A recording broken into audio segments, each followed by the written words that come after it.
We're live from New Delhi. You're watching DD India Live, India's voice to the world. I'm Lipakshi Khurana, coming up in the next 30 minutes. Hamas airs video of Israeli hostages, says will disclose their fate as both sides mark 100 days of conflict. Israel cabinet set to vote on 2024 wartime budget, higher deficit. India's External Affairs Minister Dr. S. Jaishankar visits Iran to meet his counterpart to hold discussions on bilateral, regional and global issues. In cricket, India beats Afghanistan by 6 wickets in Indore, clinched the series by 2-0.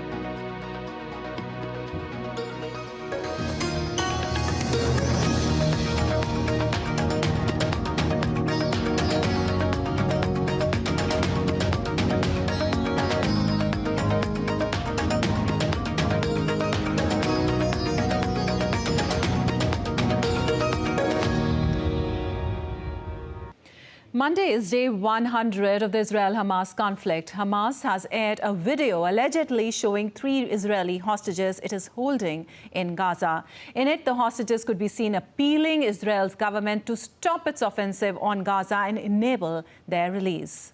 The 37-second video ended with an electronically generated caption, "Tomorrow we will inform you of their fate." Hamas said on Sunday that it had lost contact with some hostages who it feared may have been killed in the Israeli shelling of Gaza. Israel says 132 hostages remain in Gaza till now.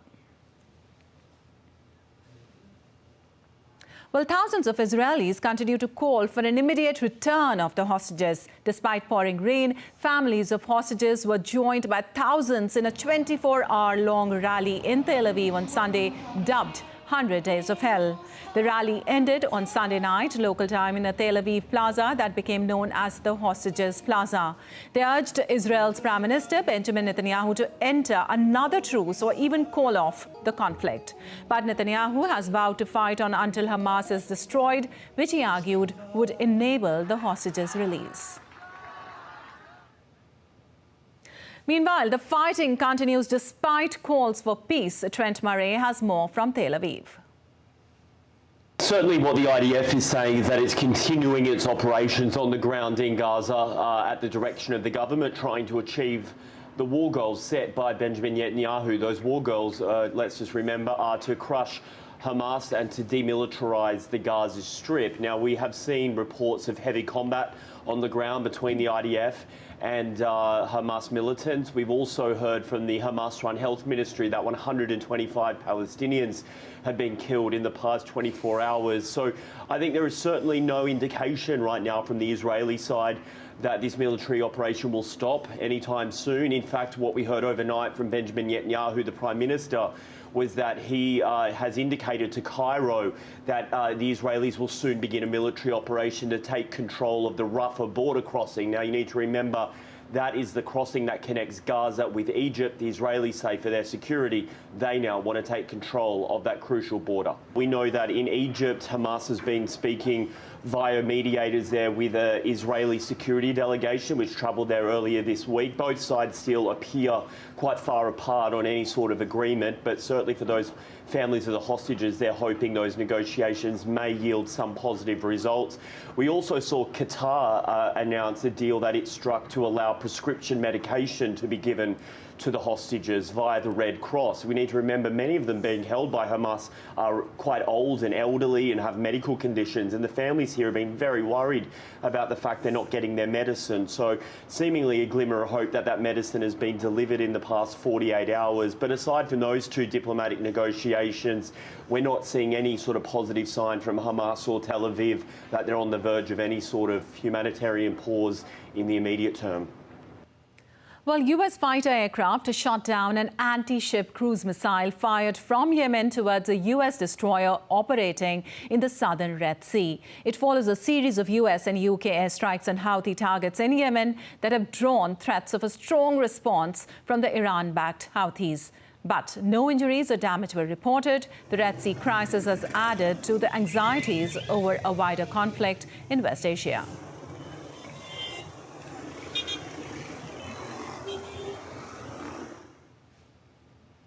Well, North Korea tested a new solid-fuel hypersonic missile with intermediate range. It said that the launch was aimed at testing the reliability of new multi-stage high-thrust solid-fuel engine and an intermediate-range hypersonic maneuverable controlled warhead. The test coincided with North Korean Foreign Minister Cho Son-hui's visit to Russia. The missile launch and visit to Russia come amid growing tensions on the Korean peninsula.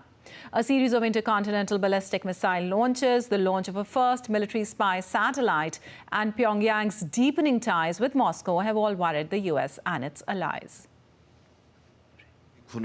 Our military instantly spotted and monitored North Korea's missile launch and closely shared related information with the United States and Japan. We strongly condemn the North Korea's missile launch, which is a clear provocation that seriously threatens the peace and stability on the Korean peninsula. Also, Japan's chief cabinet secretary has said that North Korea may carry out further provocations. We believe that there is a possibility that North Korea may carry out further provocative actions in the future, including launching various missiles. Japan will continue to work closely with the United States and South Korea and do our utmost to collect and analyze information as well as monitor the situation. Also, Taiwan has hailed its close and staunch partnership with the United States. President Tsai Ing-wen said this as she welcomed an unofficial delegation sent by U.S. President Joe Biden's administration to make a post-election visit. The delegation will meet senior politicians, including Tsai's Vice President Lai Ching-te, who won Saturday's poll. Lai has meanwhile reiterated that his administration will continue to defend peace and stability in the Taiwan Strait. China needs to be involved in talks to end the war with Russia, Ukraine's presidential chief of staff, Andriy Yermak, said after a meeting of national security advisors from around the world in Davos on the eve of a meeting of World Economic Forum. Yermak said nobody had asked him about any compromise over territory during Sunday's national security advisors meeting. Unfortunately, in Malta and today here, there is no the representative of China. We invited, we will continue to invite, for us important table, and we're looking that in the future China will be participated. Well, in the latest update on the Russia-Ukraine conflict, Russia on Sunday claimed that its forces warded off Ukraine's multiple attacks, while Ukraine said that its armed forces continues offensive operations. Russia said that its air defenses intercepted several rockets and drones from Ukraine. On the other hand, Ukraine claimed that its air force carried out strikes on Russian personnel and equipment positions. Moving on, Britain is going to commit 20,000 military personnel to serve across Europe in a major NATO exercise in the first half of this year. Britain will also commit warships and fighter jets. Its defense ministry said the deployment includes an aircraft carrier strike group and F-35B Lightning attack jets and surveillance planes. And 16,000 British Army troops will be based in Eastern Europe from February to June. NATO's exercise Steadfast Defender 24 marks the Western Alliance's 75th year. Last week, Prime Minister Rishi Sunak announced that Britain will increase its support for Ukraine in the next financial year to $3.19 billion, an increase of £200 million on the previous 2 years.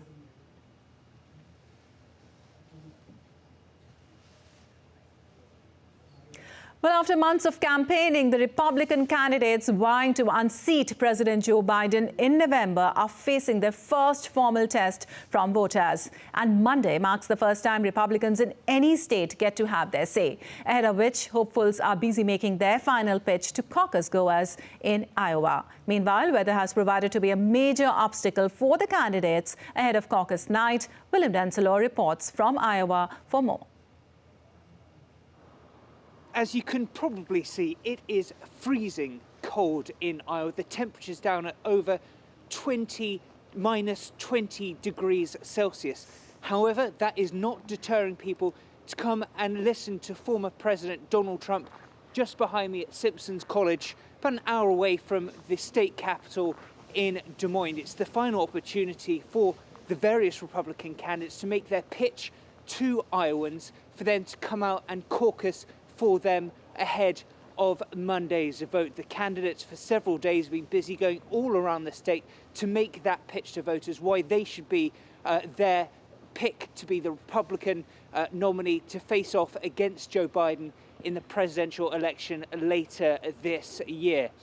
The weather needs to be taken into serious consideration. Bitterly cold, some campaign events over recent days have been cancelled, but as we see here, there's still plenty of appetite for our Iowans to hear from the candidates who are making their final says. And the polls are very revealing as well. We've just had the release of a Des Moines Register NBC News poll that shows that Donald Trump here in the state has around a 48% lead compared to Nikki Haley, the former UN ambassador who holds around 20% of the polling, with Ron DeSantis, the Florida governor, down at around 16%. However, of course, those are polls. The challengers to Donald Trump very much hoping that will change. Throughout this race, Donald Trump has really been acting almost like an incumbent. He hasn't been participating in the Republican debates. He's been out on his own, holding his own events. So this vote is really the first chance that voters will have the opportunity to see his name alongside other candidates to make that decision on who exactly they want to see challenge the Democrats in the presidential election. The message here is that despite the frigid temperatures, Iowans are committed. They will turn out to the polls and canvass for their candidates on Monday. William Denslow in Iowa, reporting for DD India. And moving on, Australia's Foreign Minister Penny Wong is visiting the West Asia, using it to advocate for a pathway out of this conflict. Wong added that Australia was right to be in the Red Sea to ensure international borders and international law were observed. The Foreign Minister will travel to Jordan, Israel, the occupied Palestinian territories and the United Arab Emirates. We all know that pathway can only be found by the parties to the conflict. I will be focusing on advocating Australia's position, our priority on international humanitarian assistance, our priority on international humanitarian law. I will be engaging with many parties in the region.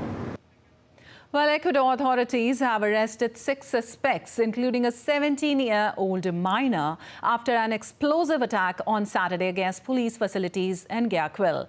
These detentions come as Ecuador's police and military aim to restore order inside the country's dangerous prisons, where dozens of staff were held hostages by inmates amid an uptick in violence. Since the state of emergency began, the law enforcement agencies have arrested more than 1,000 suspected criminals so far. And in Guatemala, after delay to the inauguration ceremony of President-elect Bernardo Arevalo, its Congress resumed and elected Samuel Perez as the President of Congress by a vote of 90-67. And Semilla party lawmakers took their seats as independents. Country's top court early on Sunday decided that Semilla party lawmakers would not take office affiliated with their party, but as independents. Lack of clarification or explanation led to the protest. Supporters were left confused while they waited outside the Congress, pushed through barricades and threatened to storm Guatemala's Congress. Arevalo, 65, won the August presidential runoff in a sweeping victory. He won the elections and promised to restore democracy and banish deep-rooted corruption in the most populous country in Central America. And authorities in Mexico found 726 migrants in a warehouse in the central Mexican state of Tlaxcala. Mexico's National Migration Institute, in a statement on Sunday, said that 75 were unaccompanied minors among the migrants from Guatemala, Honduras, El Salvador, Ecuador and Nicaragua. 4 suspected human traffickers were arrested at the site during the operation. Well, Colombia's President Gustavo Petro visited the site of a deadly mudslide on Sunday, which left at least 33 people dead and 20 injured after heavy rains lashed northwest of Colombia. Petro declared the Medellin-Quibdó road an emergency zone and announced a $128 million of investment in the area. La concentración de personas que hubo en la casa. The concentration of people in the house has so far resulted in 33 victims, 10 unidentified. We have to work to find their families who they were. There are 10 people who have not been found, which is why there is still operations. To all the families of the victims, I offer my sincere condolences. Todavía hay actividades. And now an update on the weather in America. Heavy snow-blanketed roads, driveways and streets after a severe winter storm brought many cities in the United States to a near standstill. Dangerous freezing temperature affected political campaigns, sports events and travel across the country. An ongoing Arctic blast has led the power outages in the Northeast and Pacific Northwest. The National Weather Service has issued warnings with over 95 million people under wind chill advisories and some states expecting wind chills to plummet to minus 57 degrees Celsius. And now let's take a look at other stories making news around the world.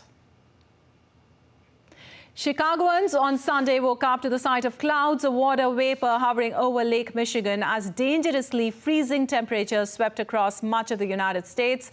An Arctic blast from Canada caused temperatures to plummet across a vast swath of the country.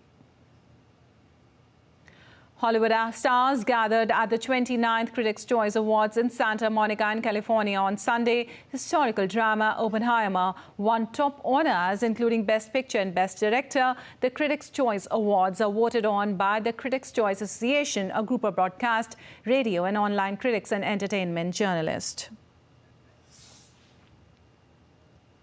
And still to come on this edition of DD India Live. Cold wave continues to grip northern India. Also dense fog persists in national capital. We'll get you all the harvest festivals being celebrated across India. An Indian secures sensational 3-1 win against New Zealand in the Hockey Olympic qualifier match.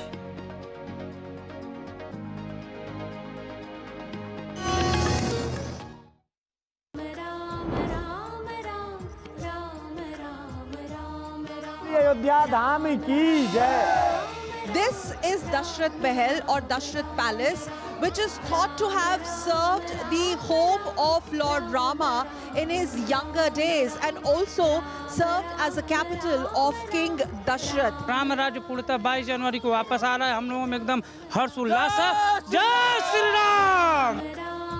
पूरी अयोध्या मालूम दुल्हन की तरह सज गई है। राम राज्य के दर्शन करने सब राज आएगा। ये पृथ्वी का ना राजा राम जी है। अयोध्या में राम जी का भव्य मंदिर, दिव्य मंदिर बन रहा है। ये हमारे स्वाभिमान का प्रतीक है। Iconic Ram Ki Pedi or the series of ghats on the bank of much revered river Saryu. Ram ji का राज्य था, राम जी का राज्य है, राम जी का राज्य रहेगा।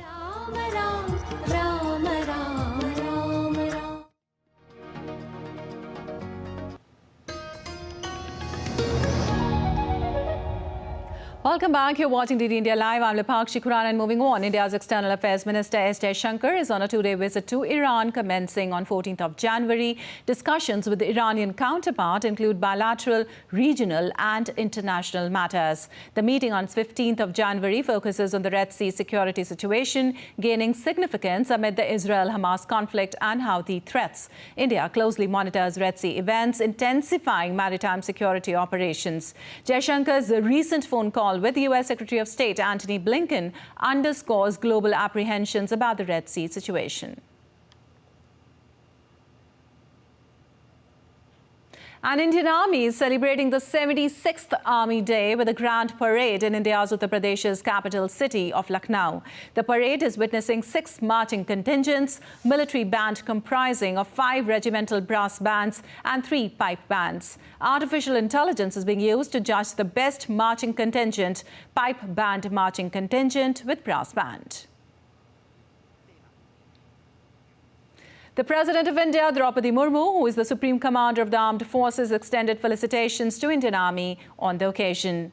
On social media, Prime Minister Narendra Modi posted a video on Army Day and said, "We honor the extraordinary courage, unwavering commitment and sacrifices of our Army personnel." Modi called Army men as pillars of strength and resilience. Chief of Defence Staff General Anil Chauhan also extended greetings to all ranks of the Indian Army, veterans and Veer Naris. He said the unwavering dedication, invincible attitude and indomitable spirit of Army personnel are the bedrock of a nation's security.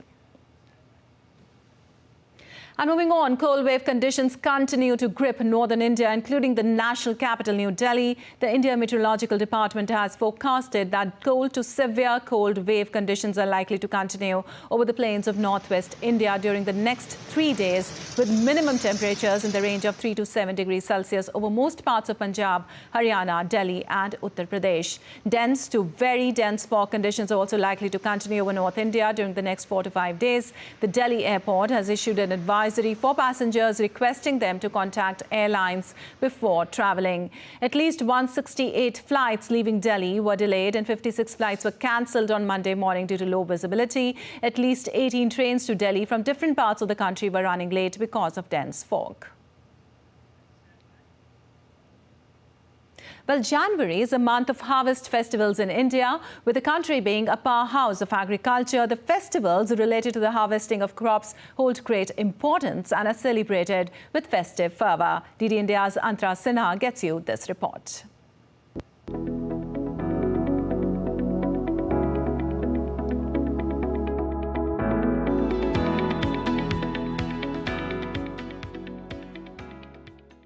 India is a global agricultural powerhouse. Many festivals related to the harvest of crops are celebrated in the country around this time of the year. The festivals celebrated around this time of January are majorly Makar Sankranti, Lohri, Pongal and Magh Bihu. Spiritually, Makar Sankranti marks shift in seasons. The word Sankranti in Sanskrit language means passage from one point to another, a transition. Flying kites is a way to connect to the gods, capturing the essence of the festival's spiritual significance. Talking about the north of India, there is a festival called Lohri, which is celebrated on the coldest night of January in the state of Punjab and other parts of North India. Lohri is a Punjabi harvest festival that celebrates the start of longer days and the ripening of winter crops. The festival is marked by bonfires, singing and dancing. Bihu is a prominent cultural festival in Assam that celebrates the changing seasons. Magh Bihu, also known as Bhogali Bihu, celebrates the beginning of spring and is incomplete without traditional dance known as the Bihu dance and folk songs. Interestingly, last year, swaying to the sounds of the Assamese Pepa, dancers in Assam made a historic achievement by entering the Guinness Book of World Records with over 11,000 dancers performing traditional Bihu dance at a single venue. Down south in the Indian state of Tamil Nadu, Pongal is a harvest festival celebrated by the Tamil community. It is a celebration to thank the sun, Mother Nature, and the various farm animals that help to contribute to a bountiful harvest. Celebrated over 4 days with the traditional dish Pongal, made and eaten during this festival. The word Pongal is derived from the Tamil word Pongu, which means to boil over. India is a bouquet of different cultures, and festivities like these bind India like no other country in the world. Antara Sinha's report for DD India. Sri Lanka celebrated Thai Pongal on Monday with fervour and gaiety. Observed at the start of the Tamil month Thai, Pongal is a multi-day harvest festival dedicated to sun god. The traditional dish is prepared from the new harvest of rice boiled in milk with jaggery under the sunlight. Devotees also thronged to the temples across the island since today morning to thank for the abundance of previous year's harvest and pray for a successful one in the coming year. In addition, the Assistant High Commissioner of India at Kandy also celebrated Pongal with traditional festivities at Matale on Sunday.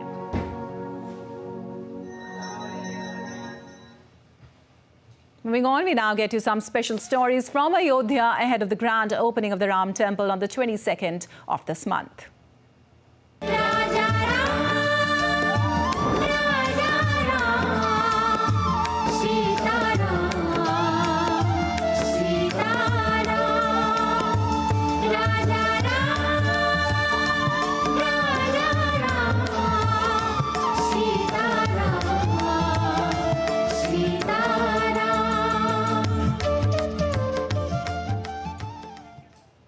Well, Ayodhya's metamorphosis is a captivating blend of tradition and modernity as it prepares for the grand opening. From themed makeovers to futuristic infrastructure, the city is rewriting its story. Let us take you to the rebirth of Ayodhya, where every brick tells a tale of resilience and cultural richness.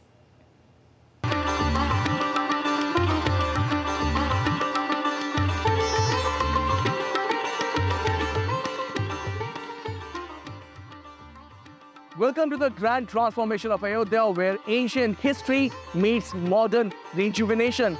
As the countdown to the Ram Mandir's grand opening begins, Ayodhya is bustling with excitement and construction. Let's dive into the fascinating change taking place in this sacred city. In the heart of India, Ayodhya is awakening from its timeless slumber.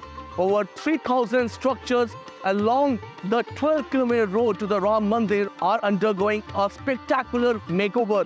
Houses, shops, temples and offices, every corner resonates with the echoes of change.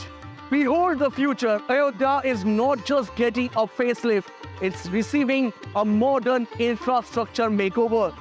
An airport, a revamped railway station, and an upgraded bus terminal are weaving a web of connectivity for tourists and pilgrims. A greenfield township is emerging, spreading across 1,407 acres, offering a haven for long-term stays and second homes. The makeover follows a meticulous plan with 8 overarching themes guiding the change. From aesthetic Ayodhya to healthy Ayodhya, each theme contributes to a holistic transformation, promising a city that's not just visually appealing but thriving in every aspect. Nagara-style facade. A visual feat surveys Ayodhya's skyline, which is embracing the Nagara style of architecture, reminiscent of the grand temples of North India. Facade control guidelines along the key routes connecting the temple complex with the districts are infusing cultural charm. An investment of Rs 45 to 50 crore is shaping the city's aesthetics. Ayodhya's makeover goes beyond appearance. The city is once devoid of proper drainage is witnessing a revolutionary change. Key arterial roads in Shahadatganj, Peri Bazaar and more are undergoing a transformation with the laying of sewer lines, no more of old woes. A glimpse into the future. As the countdown to the Ram Mandir's consecration continues, Ayodhya's metamorphosis is capturing the essence of a city that not just reinventing itself, but preserving its rich and cultural heritage. Join us in witnessing the rebirth of Ayodhya, a city that's ready to embrace its future while honoring its past. Stay tuned for more updates on Ayodhya's incredible journey. The grand opening awaits, promising a blend of tradition and modernity. This is Ayodhya, where every brick tells a story. With camera person Sanjay Jaina, this is Taposh Bhattacharya signing off from Ayodhya. And in sports, moving on to cricket, half-centuries from Yashasvi Jaiswal and Shivam Dube helped India beat Afghanistan by 6 wickets in the second T20 International in Indore. The men in blue have taken an unassailable 2-0 lead in the 3-match series. Well, that's all for this edition of DD India Live, but let us know your thoughts on the news of the day. You can connect with us on Facebook, X, formerly known as Twitter and Instagram. We'll be back with more news as it breaks here on DD India. I'm Lipakshi Khurana from all of us here in Delhi. Thanks for watching DD India Live.